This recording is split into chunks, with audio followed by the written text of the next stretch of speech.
membawa Kristus kepada bangsa-bangsa, dan bangsa-bangsa kepada gereja Tuhan. Renungan Harian dari Lutheran Hour Malaysia. Jumaat, 2 Februari, tahun 2024. Tajuk kita hari ini ialah Kekosongan alam semula jadi akan dipenuhi. Teks renungan diambil dari Efesius bab 4 ayat 32. Dan berbelas kasihlah satu sama lain, bersikap baik, saling memaafkan, sebagaimana Allah telah mengampunimu dalam Kristus. Satu pemerhatian lama ialah kekosongan alam semula jadi akan dipenuhi. Ini bermakna dunia akan sentiasa bergerak untuk mengisi ruang yang kosong. Berapa ketarakah kejadian ini? Cuba pertimbangkan demonstrasi berikut yang dilakukan di Magdeburg, Jerman pada tahun 1654. Ia bermula apabila para hadirin dijemput memeriksa dua keping gangsa hemisfer yang besar, dua bahagian yang pada dasarnya adalah sebiji bola logam gergasi yang terbelah tepat di tengah-tengah. Kedua-dua bahagian hemisfer itu boleh membentuk satu sfera dengan keluasan melintang sepanjang 3 kaki. Para hadirin memerhatikan bagaimana kedua-dua belah hemisfer ini boleh disambung dan dipisahkan dengan mudah, seperti dua bahagian telur mainan plastik. Seterusnya, para hadirin menyaksikan kedua-dua hemisfera ini dicantumkan. Juga, diumumkan bahawa sebuah pam vakum akan dipasang pada lubang di bawah bola gangsa ini di mana udara di dalamnya akan dipamkan keluar. Lepas ini, pertunjukan sebenar bermula. Setelah vakum dicipta di dalam bola gangsa, sekali lagi para hadirin dijemput memisahkan kedua-dua belah hemisfer ini. Memang mustahil memisahkan mereka. Demi menguatkan fakta kejadian yang mustahil ini, dua pasukan kuda yang terdiri dari 8 ekor kuda pada setiap pasukan telah dipasang pada penyambung sisi di setiap sfera. Satu pasukan kuda akan menarik ke satu arah dan satu lagi akan menarik ke arah yang bertentangannya. Kesimpulannya, kedua-dua hemisfera ini tidak dapat dipisahkan walaupun kedua-dua pasukan kuda ini mencuba dengan sedaya upaya mereka.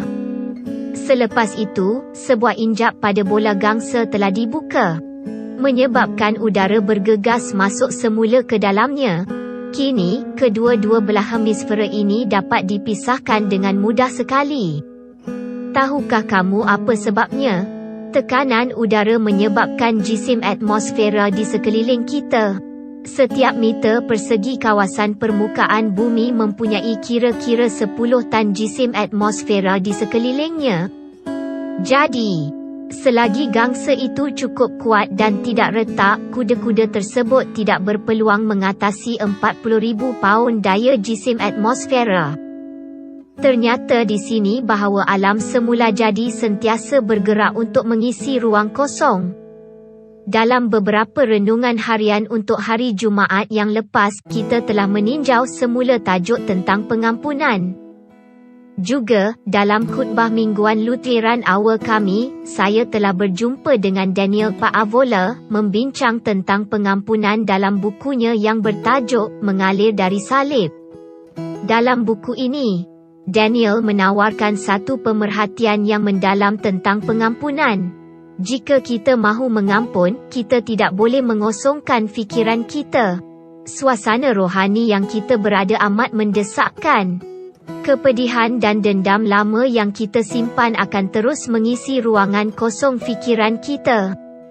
Daniel menulis, hanya ada satu cara kita boleh mengampunkan orang, iaitu bila fikiran kita dipenuhi dengan cerita lain selain dari kisah kita sendiri.